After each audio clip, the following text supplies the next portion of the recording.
Si on a choisi de faire un focus Europe aujourd'hui, donc c'est parce que l'Europe a non seulement mis des moyens considérables pour aider les entreprises à innover et à coopérer, donc réussir en fait la relance, mais aussi elle a porté une écoute à leurs besoins et à leurs propositions qui est très très importante par l'intermédiaire de ceux donc, qui les connaissent très bien, que sont les clusters, par l'intermédiaire de l'Alliance européenne des clusters qu'on voudrait vous présenter aujourd'hui. Donc, on démarrera ce focus Europe par la présentation de l'Alliance européenne des clusters, qui a été fondée par France Cluster et ses homologues européens, qui sont d'autres associations nationales de clusters, il y a à peine un an, et dont le but est que les clusters aient leur place dans les politiques et les programmes européens. Patrick Vuillermoz, directeur de Plastipolis, membre du board de France Cluster et à ce titre membre du board de l'Alliance européenne des clusters, présentera comment Plastipolis s'est impliqué dans les travaux de l'Alliance européenne des clusters et pourquoi les clusters doivent être présents et actifs au plan européen, en quoi cette alliance offre une chance pour les clusters et leurs entreprises d'avoir de nouvelles possibilités. Ensuite, pour terminer, Luc Ragon, président de l'Association des conseils en innovation et fondateur de Benkei, nous présentera justement ces moyens que l'Europe offre aux clusters et aux entreprises, avec un focus notamment sur le programme Horizon Europe et le Conseil européen de l'innovation, qui offre de nouvelles possibilités et que l'on veut vous montrer plus en détail. On ne peut pas vous présenter toutes les opportunités de financement qu'offre l'Europe, mais on va faire un focus sur ce point en particulier. Voilà, donc pour commencer la présentation de l'Alliance européenne des clusters, donc qu'est-ce que c'est en quelques chiffres clés? Donc, elle est plus connue sous l'European Clusters Alliance, ECA. Vous entendrez plus souvent parler de l'ECA. Comme je le disais, elle est active depuis tout juste un an. On a même déposé les statuts seulement l'été dernier. Donc, c'est très récent. On est donc pour l'instant 14 associations nationales de clusters, bientôt 15 puisque l'Autriche va nous rejoindre. Il y a aussi des représentants d'autres pays qui n'ont pas de réseaux nationaux de clusters, dont l'Autriche, je disais l'Italie, l'Irlande, la Grèce. Donc l'Autriche a une plateforme, c'est un peu différent et elle va nous rejoindre à ce titre. Au total, on représente plus de 800 clusters, 123 000 de nos entreprises les plus innovantes, plus de 10 000 universités, centres de recherche et institutions publiques. Pour revenir sur les associations nationales donc, qui sont membres de cette association, donc voici donc France Cluster et tous nos homologues à travers l'Europe.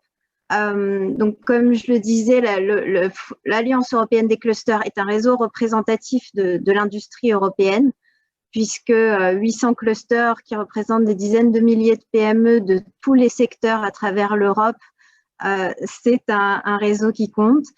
On est une communauté de personnes, donc c'est un peu pour faire la différence avec le CCP, la plateforme européenne des clusters que vous connaissez tous aussi. L'Alliance européenne, c'est une communauté de personnes. Nous sommes donc en connexion, en réunion régulière et nous connectons des personnes donc, qui sont les associations nationales de clusters et aussi les clusters en direct, comme vous le verrez ensuite.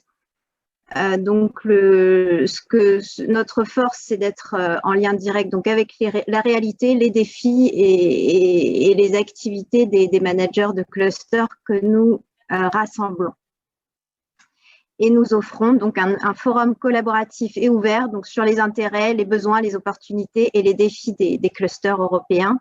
L'idée étant de favoriser cet échange permanent et de faire remonter vos besoins, vos défis pour qu'on puisse les porter au niveau de l'Europe.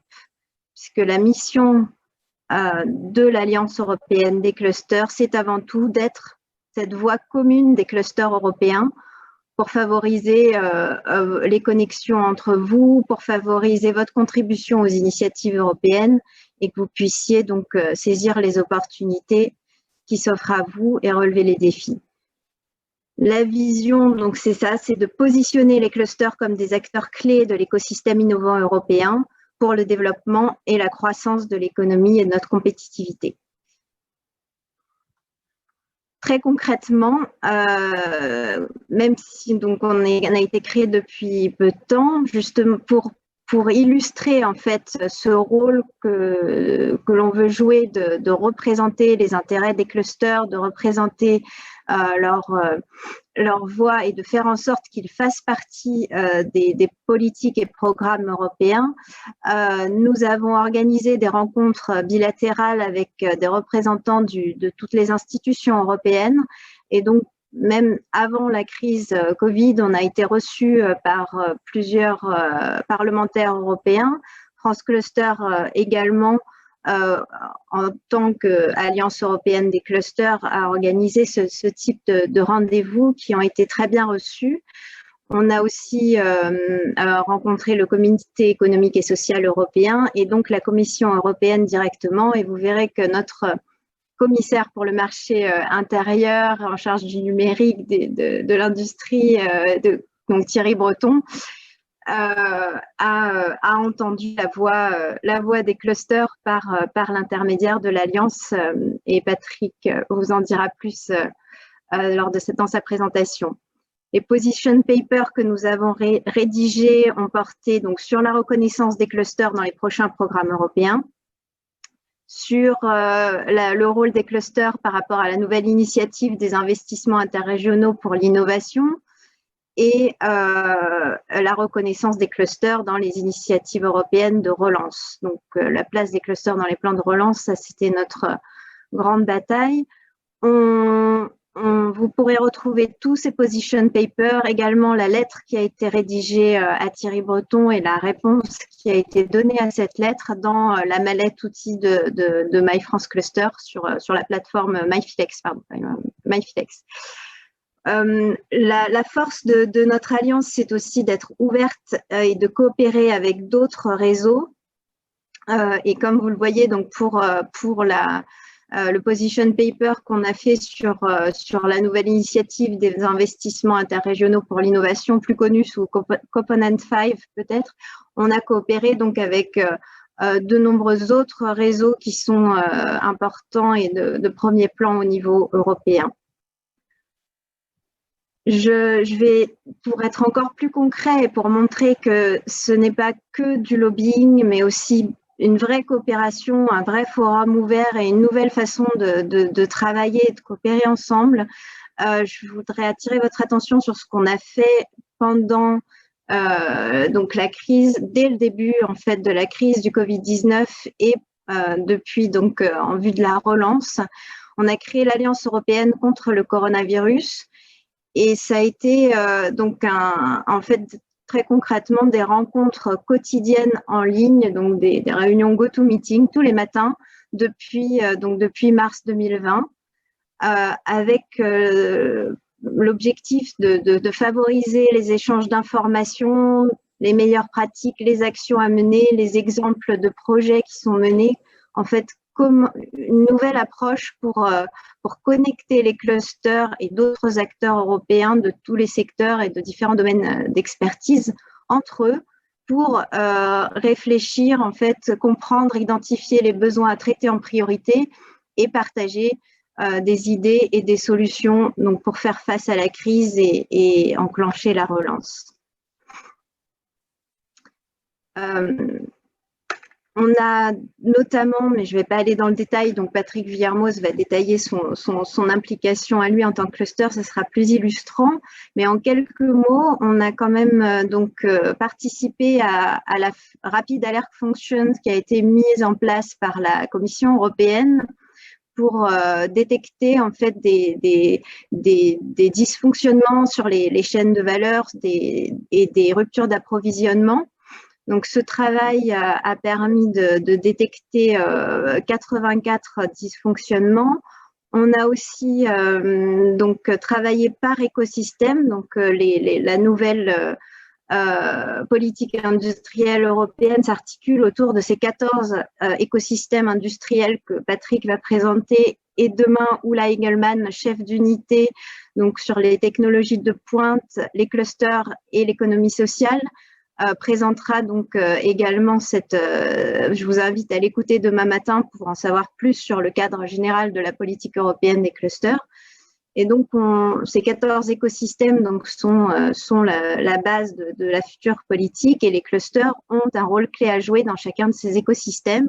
Et donc, on a travaillé dans ces réunions donc, matinales qui réunissaient donc, en ligne les clusters et d'autres partenaires sur les besoins, les enjeux par écosystème et sur comment on pouvait coopérer ensemble, et quels étaient donc les dysfonctionnements et comment faire face à la crise par écosystème. Et enfin, nous avons donc travaillé sur les nouveaux domaines clés des plans de relance, en fait, qui doivent être mis en avant dans les plans de relance. Donc, vous pourrez retrouver en fait tous les enregistrements de ces réunions qui ont été et les résultats de ces travaux sur la plateforme européenne des clusters. On mettra à disposition le lien. Voilà, et juste pour finir, donc vous dire que Thierry Breton, encore une fois, lors de la conférence européenne des clusters, a vraiment reconnu le rôle des clusters en disant donc que rendre les clusters plus forts, c'était rendre l'Europe plus verte, plus numérique, plus résiliente. Et donc, on a vraiment eu un écho en seulement quelques mois d'action une vraie reconnaissance en fait des travaux menés. Donc, on est assez fiers de cette réalisation, de cette initiative qui est l'Alliance européenne des clusters. Mais ça sera encore plus parlant dans les mots de Patrick Villermoz, donc dans les mots d'un représentant d'un pôle lui-même, pour illustrer pourquoi il s'est impliqué, ce qu'il a trouvé dans cette alliance. Donc Patrick, je vous en prie, je vous laisse la parole. Partager mon écran aussi. Voilà.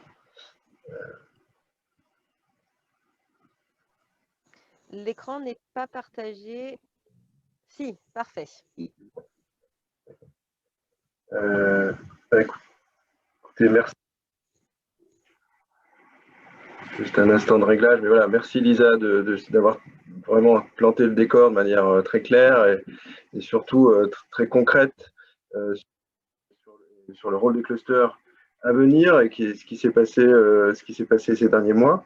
Moi, je dirais que l'Association européenne des clusters, elle est effectivement récente, mais elle est quand même le fruit de tout ce dont il a été question depuis le début de l'après-midi sur ces 20 ans en France de politique des GRAB, des clusters, du volet collaboratif de l'innovation, qui a d'autres facettes en Europe, et vraiment d'avoir cette conjonction avec ce qui se passe chez nos confrères et nos partenaires européens.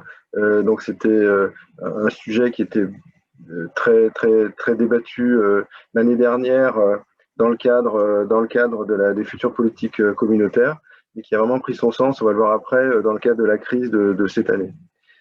Alors, effectivement, je vais essayer d'être on va dire très concret au sens du point de vue d'un cluster, hein, donc du point de vue de ce que nous sommes tous, et comment on peut s'impliquer et comment on peut trouver via ces initiatives européennes et l'association des clusters des relais, des entrées dans nos actions très concrètes pour le cluster, mais aussi pour notre réseau.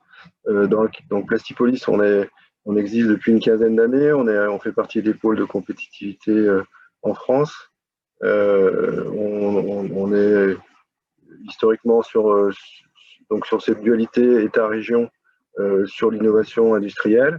Les régions qui nous soutiennent sont Auvergne-Rhône-Alpes, Bourgogne-Franche-Comté, mais on est en phase cette année, et ça se conclut ce mois-ci, de de converger avec nos partenaires du secteur des caoutchoucs, des élastomères, élastopôles, pour fonder un nouveau pôle Polyméris qui verra le jour ce mois-ci, pour élargir notre périmètre et surtout être dans cette logique. Je pense que c'était les exemples des pitchs tout à l'heure le montraient, c'est dans cette logique d'être le plus diffusant en termes de cluster entre les secteurs, les technologies, les différentes classes d'entreprises, les territoires et aussi le monde académique où là on peut puiser des savoir-faire et monter des projets alors nationaux, régionaux, mais aussi européens.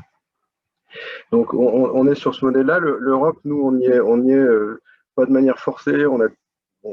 Depuis qu'on existe, on a toujours mis ça en priorité, pas comme je dirais un objectif je dirais secondaire, mais vraiment comme le cœur d'une dimension d'un cluster qui, certes, c'est notre cas aussi, vraiment, et souhaite avoir vraiment un ancrage régional et très, très proche des territoires.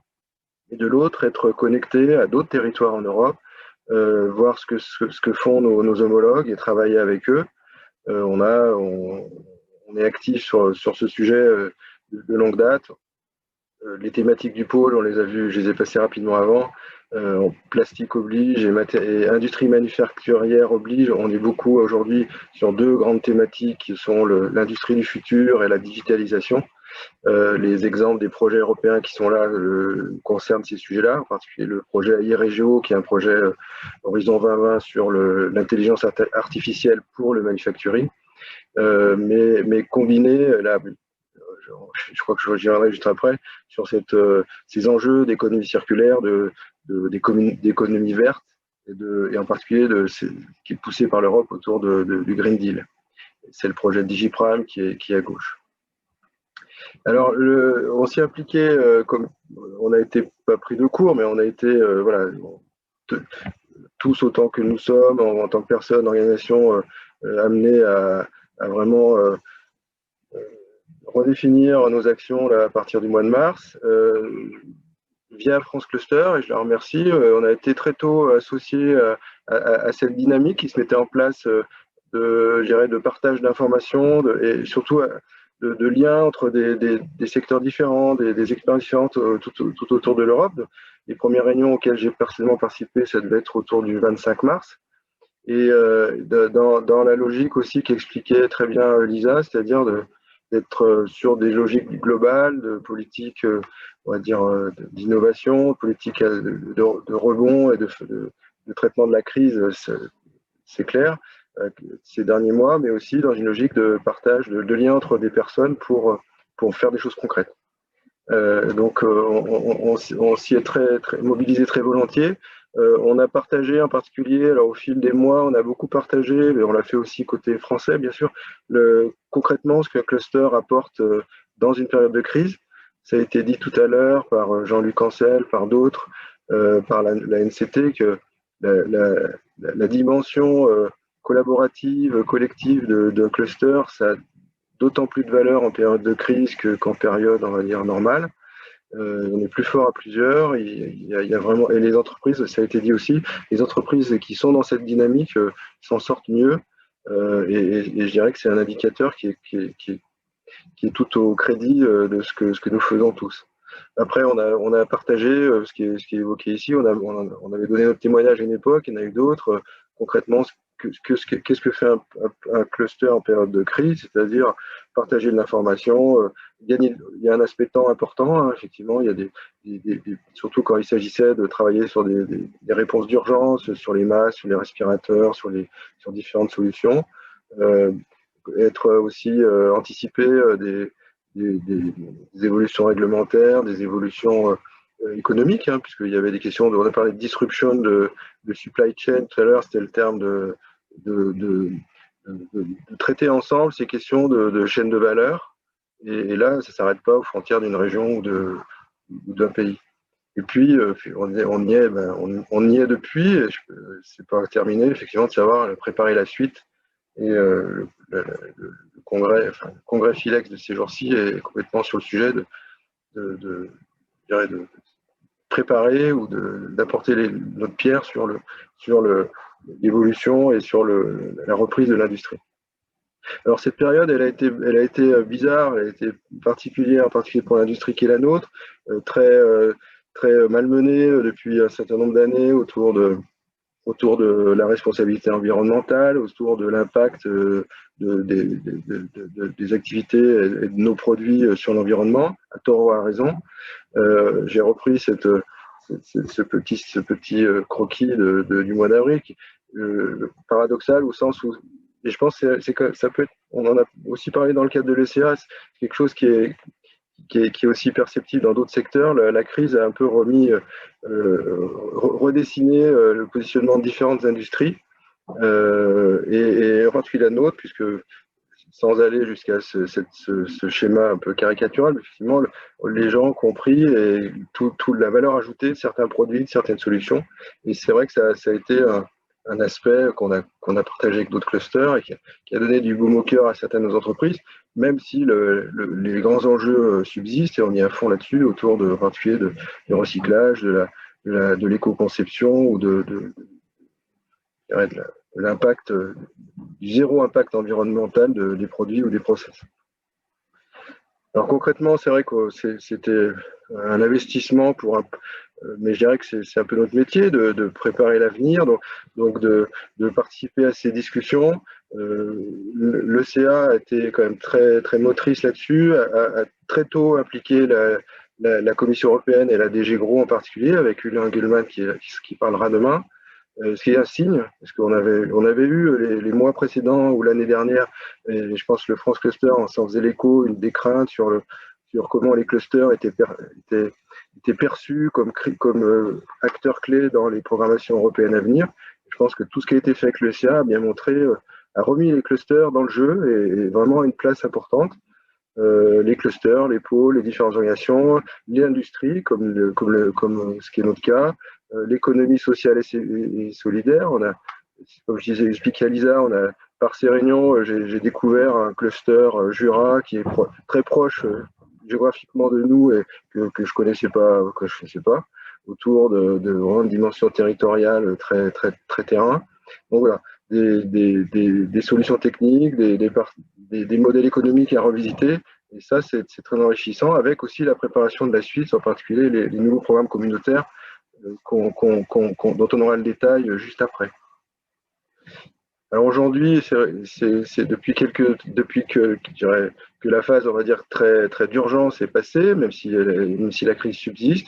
On a été, via l'ECA, on a été très tôt informé des orientations que prévoit la Commission européenne autour du plan de relance, mais aussi d'autres dispositifs, de l'utilisation de dispositifs prévus dans le cadre nouveau, et aussi de la structuration l'organisation plutôt d'activités autour de ce qui est appelé écosystème industriel.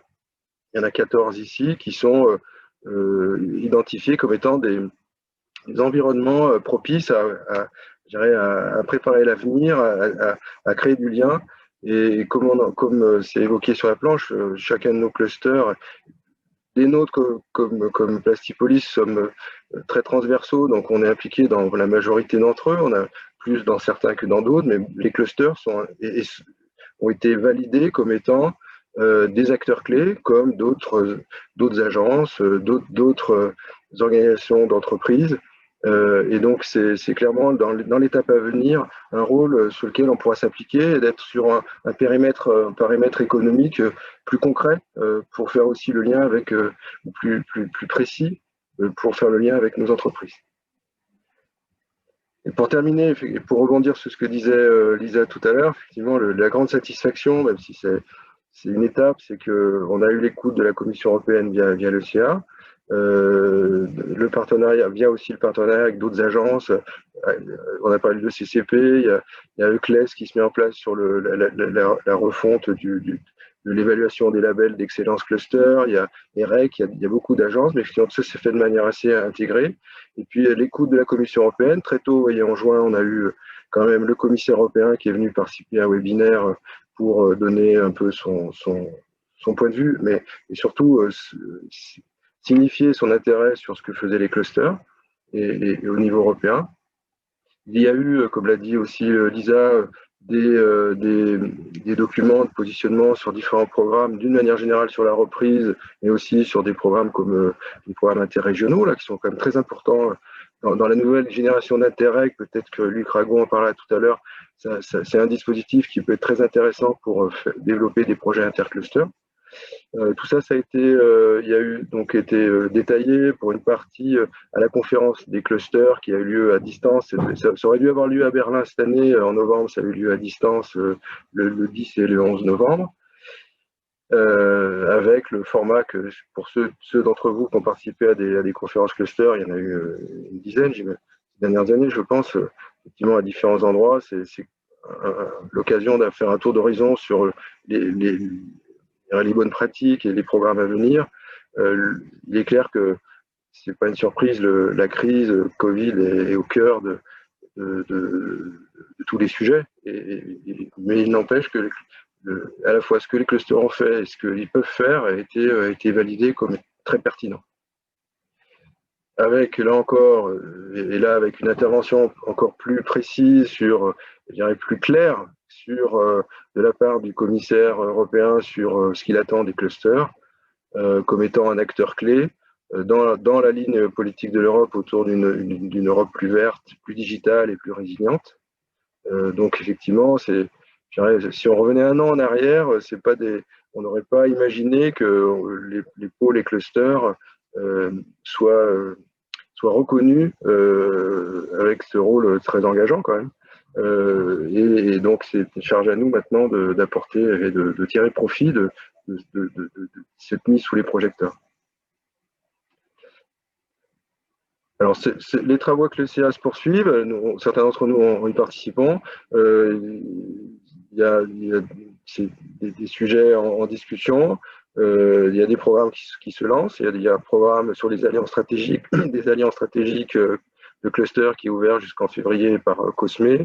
Il y en a d'autres à proposer. Donc, tous ceux qui le souhaitent sont bienvenus pour porter leur éclairage via France Cluster, via la FPC aussi côté pôle, et tous les canaux sont les bons pour exprimer nos besoins, nos attentes. En tout cas, c'est un système qui fonctionne. Dans un cadre où on rentre dans une nouvelle programmation, comme vous le savez, il y a des programmes qui se poursuivent, qui évoluent un peu, autour des clusters eux-mêmes, avec les COSME et autres, les InnoSup, qui ont été ceux qui ont participé à des projets InnoSup, c'est un programme qui a été un peu mis sous les projecteurs aussi par la Commission comme étant une bonne pratique, avec cette logique de cascade funding pour les entreprises. Et puis des projets plus au niveau de la recherche. Le Green Deal, effectivement, c'est un grand point. Horizon Europe, puis on a aussi Digital Europe sur la digitalisation, Life. Voilà, beaucoup de pistes après avec toutes les arcanes pour une entreprise ou un acteur individuel ou un cluster de se positionner là-dessus. Mais je crois qu'on va avoir un éclairage tout de suite après avec Luc Ragon qui est expert avec l'association des conseillers en innovation, avec la société Benke qui travaille en particulier avec nous sur différents dossiers actuellement. On s'en félicite. Donc d'avoir un peu de décodage de tout ça. En tout cas, merci de nous avoir donné la parole et puis à disposition pour répondre à la question. Merci beaucoup, Patrick, pour cette présentation très claire et qui illustre comment un cluster peut vraiment se positionner et contribuer activement au programme européen. Et donc, justement, pour nous en dire plus, donc Luc Ragon, président de l'Association des conseils en innovation et fondateur de Benke, va nous faire un éclairage non pas sur les programmes spécifiquement dédiés au cluster, mais sur Horizon Europe qui est un programme clé pour les clusters et leurs entreprises. Donc, on sait que les clusters et pôles accompagnent leurs entreprises à monter des projets, les accompagneront à monter des projets dans Horizon Europe. Et on voulait mettre un éclairage particulier sur le Conseil européen de l'innovation qui propose des instruments très intéressants pour leurs entreprises. Donc, Luc, je t'en prie, la parole est à toi. Merci beaucoup, Lisa. Oui, pardon. Vous m'entendez? C'est bon, pardon. Oui, donc je disais, merci Lisa. L'Association des conseillers en innovation, en quelques mots, peut-être que vous connaissez, dans ce cas, tant mieux. En quelques mots, c'est l'association française qui promeut et valorise le métier de conseiller en innovation d'une part, et on se donne aussi pour objectif, depuis quelques années, de valoriser l'innovation comme vecteur de croissance économique et de performance sociétale. Nous faisons partie de ces gens convaincus que l'innovation apporte des vraies réponses à de vrais problèmes, comme en donné quelques exemples Patrick Villermoz, mais ce n'est pas forcément une idée qui est aussi partagée que ça ces temps-ci, donc on continue à se battre là-dessus.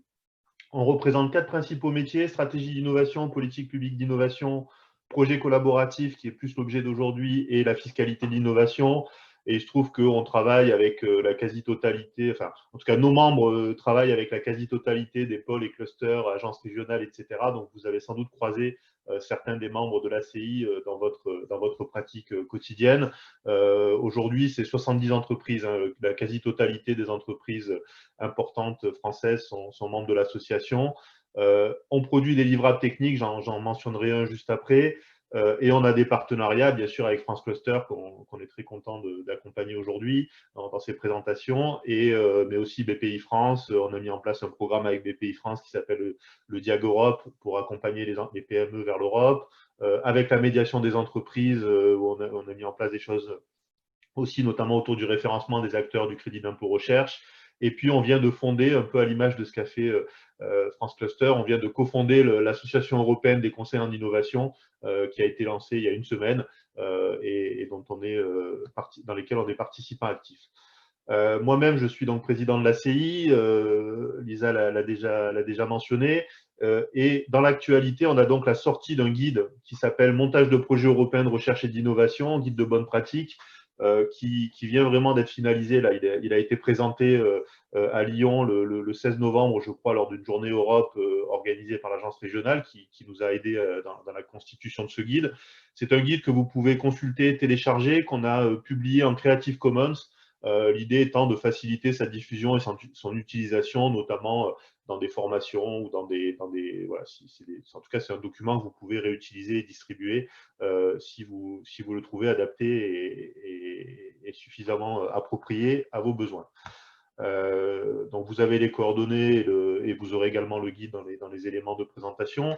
Alors, directement, pour entrer dans le vif du sujet, c'est le sujet d'aujourd'hui. Alors, il y a beaucoup de programmes qui, effectivement, sont mis en place pour aider l'innovation en Europe. Je ne vais pas parler, effectivement, de programmes de type Interreg, parce que ça aurait alourdi largement la présentation. Je vais surtout vous parler aujourd'hui d'Horizon Europe et d'une des parties d'Horizon Europe. Alors, c'est vrai qu'Horizon Europe, pour vous, alors je dis vous, cluster, pôle de compétitivité, agence régionale, peu importe, c'est un programme qui a un double intérêt, à la fois pour vous et pour vos adhérents. Donc, c'est positif, ça veut dire que quelque part, vous avez vraiment du grain à moudre de partout. L'inconvénient, c'est que ça peut parfois être difficile de savoir où regarder en priorité, encore une fois, avec ces deux contraintes, bien entendu, charité bien ordonnée commence par soi-même, donc servir vos intérêts d'acteurs de terrain et en même temps de servir les intérêts de vos adhérents ou membres. Alors, la bonne nouvelle, c'est que comme l'a tout à fait bien présenté Patrick Villermoz pour Plastipolis, c'est que, en fait, finalement, les actions que vous allez mener pour vous en tant que cluster et pour vos membres sont assez cohérentes au sein d'un programme qui est assez bien organisé et qui peut paraître, quand on ne le connaît pas encore, un peu complexe, mais qui en fait est assez simple, qui est basé sur 3 piliers. Un premier pilier qui est, on va dire, la science, le pilier d'excellence. Un deuxième pilier qui est bâti autour des grandes problématiques mondiales et de la compétitivité industrielle européenne. Alors, pour ceux qui ont connu Horizon 2020, là, qui va se terminer en décembre, donc très bientôt, enfin, en tout cas, les appels à projets vont se terminer en décembre. Il y a une certaine continuité, mais le deuxième pilier regroupe en fait le pilier 2 et 3 d'Horizon 2020. Ils en ont fait un grand pilier qui va vraiment être le pilier central de ce programme. Et création d'un troisième pilier sur l'innovation, sur lequel on va revenir un petit peu plus précisément avec le Conseil européen de l'innovation. Ce programme Horizon Europe, il faut savoir que c'est le 9e programme cadre de recherche et développement et qui a petit à petit évolué vers de plus en plus d'innovation, tant et si bien qu'aujourd'hui, on ne parle plus de programme cadre de recherche et développement, mais de programme cadre de recherche et d'innovation, et c'est très bien comme ça. Et vous avez sans doute noté, alors pareil, je ne peux pas rentrer dans le détail de tous les piliers, mais dans le pilier 3, il y a notamment une place importante donnée aux écosystèmes européens d'innovation, et c'est tout à fait dans la continuité de ce qui était présenté juste avant par Patrick et Lisa, sur le fait que les clusters en particulier ont un rôle à jouer dans la déclinaison de ce programme, encore une fois, à la fois pour les entreprises et les laboratoires destinataires du programme, mais aussi bien sûr pour eux-mêmes. C'est un programme qui va durer 7 ans, qui sera certes évolutif, mais dont les grands principes ne changeront pas trop. Et qui donc, quelque part, pourquoi je vous dis que ça va durer 7 ans? Parce que tout le temps que vous allez prendre pour découvrir ce programme et le comprendre, vous allez avoir fait, enfin, vous ne serez pas obligé de remettre ça à plat tous les ans. Donc, voilà, ça vaut le coup de faire tout ça au démarrage et ce sera amorti sur plusieurs années. C'est un programme qui fonctionne en général avec des dates limites, donc avec des appels à projets assez spécifiques, mais avec différents types de programmes de financement. Certains sont très orientés, ce qu'on va appeler des programmes top-down, avec des sujets très précis. Par exemple, au sein du programme santé, on va avoir parfois des sujets qui vont traiter du cancer ou, je ne sais pas moi, de cancer même très particulier ou de la résistance aux opiacés, par exemple. Et puis, vous avez des programmes, notamment dans le pilier innovation, qui sont plutôt bottom-up, assez ouverts. Vous avez certains programmes qui sont en partenariat et d'autres qui sont possiblement portés par une seule structure, une seule entreprise en particulier. Vous avez des programmes qui ont des programmes qui vont financer des projets de 20 ou 30 millions d'euros sur 4-5 ans et des programmes qui vont financer des projets, on va dire, de 500 000 à 1 million d'euros sur une durée de 2 ans. Donc, c'est vrai qu'il y a quand même une certaine diversité de ces programmes. Mais encore une fois, ce qu'il faut retenir, c'est qu'une fois qu'on se plonge un peu dans l'architecture de ce programme, en y passant 2 heures, je pense que vous en avez compris les grands principes et que ensuite vous êtes très à l'aise pour pouvoir mieux informer les membres avec qui vous êtes en contact. Bon, le programme Horizon Europe, il a un certain nombre de nouveautés. Alors bon, moi j'ai la chance ou la malchance d'être un peu âgé désormais, donc j'ai connu 5 ou 6 lancements de programmes cadres. À chaque fois, il y a des grandes ambitions. Bon, il y en a quand même quelques-unes qui sont très notables. Premièrement, c'est vraiment de soutenir l'innovation radicale et de démultiplier l'impact de la recherche et de l'innovation directement en direction du citoyen. Par rapport à ça, donc, il y a la mise en place du Conseil européen de l'innovation et puis il y a la création de missions de recherche et d'innovation qui sont 5 grands sujets, grands thèmes retenus comme prioritaires par la Commission européenne et que la Commission européenne va essayer d'articuler de manière la plus intelligente possible. Les sujets, je vous les cite rapidement, c'est cancer, mer et océan, ville, notamment Smart City, sol et alimentation, et puis cancer. Donc ça, c'est 5 sujets qui sont déjà considérés comme prioritaires par la Commission européenne, mais ce n'est absolument pas exhaustif dans le sens où il y aura probablement des appels à projets sur beaucoup de sujets, même hors de ces missions-là, et comment dire, sans parler bien sûr de ces programmes bottom-up dont j'ai parlé, qui sont assez ouverts. Donc, ce qu'il faut retenir aussi comme information clé, c'est qu'en fait, ce programme, il est tellement riche qu'il y a forcément des sujets qui peuvent vous intéresser, soit vous directement, encore une fois, en tant qu'organisation et intermédiaire, entre guillemets, si vous me permettez le terme, mais aussi quasiment toutes les entreprises ou les laboratoires qui font de la recherche et de l'innovation peuvent trouver dans ce programme chaussures à leurs pieds. Parmi les autres nouveautés qu'on peut mentionner, c'est beaucoup plus volonté d'intensifier encore une fois la coopération internationale. Donc là, encore une fois, ça revient à ce qu'on disait sur la nécessité pour les structures comme les vôtres d'avoir cette vision internationale, de l'ouverture. Donc ça pour ceux qui sont comme moi intéressés par l'innovation ouverte et collaborative, voir qu'il y a plus de sciences ouvertes, c'est quelque chose que forcément on trouve positif. Rationaliser le cadre du financement, c'est-à-dire que vraiment une simplification d'un certain nombre de programmes. Je n'ai pas le temps de rentrer dans le détail, mais quand la Commission européenne promet de simplifier l'accès au programme, c'est vraiment quelque chose qui est une réalité depuis plusieurs années et qui va continuer. Et puis toujours le fait de développer l'excellence. Bon, ça c'est évidemment, on peut enfoncer une porte ouverte, mais ça reste l'état d'esprit de ce programme. C'est vraiment de promouvoir l'excellence, qu'elle soit, encore une fois, scientifique ou en termes d'innovation. Alors, il y a un programme en particulier qui peut intéresser les entreprises et les entreprises que vous accompagnez. qui est sous la casquette de ce qu'on va appeler le Conseil européen de l'innovation, le European Innovation Council, qui a été créé très récemment, en 2019, si je ne dis pas de bêtises, et qui a pour objectif de devenir le guichet unique, ou en tout cas l'interlocuteur de référence pour tous les programmes d'innovation destinés au développement de technologies émergentes et de rupture, voilà, notamment dit indirectement, notamment tout ce qui va être start-up, spin-off de labo, etc. Et vraiment concentré sur l'innovation. Alors, je vais un peu vite pour ne pas prendre trop de retard, mais dans ce Conseil européen de l'innovation, il y a 2 programmes en particulier qui sont déployés. Le premier qui s'appelle l'éclaireur, alors on va garder le nom anglais qui est un peu plus sympathique, qui est le Pathfinder, qui est l'ancien programme, pour ceux qui connaissent, Future Emerging Technologies, mais qui a été technologie future émergente. Mais ce programme Pathfinder, il a été vraiment revisité de manière à être beaucoup plus opérationnel. Et aujourd'hui, il n'est pas encore en place, il sera en place à partir de 2021, donc on l'attend avec beaucoup d'impatience.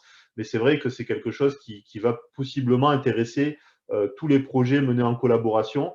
Ce sont des programmes qui vont intervenir assez tôt dans la maturité technologique des projets. Je reviendrai rapidement sur l'échelle de TRL qui caractérise tout ça. Et qui sont des projets collaboratifs menés dans différents pays et projets qui font l'objet de subventions. Donc, le programme Pathfinder Éclaireur, ça va être des programmes plutôt sortis de laboratoire ou en tout cas encore assez amont, mais très prometteurs et sur lesquels on peut réunir de la coopération internationale.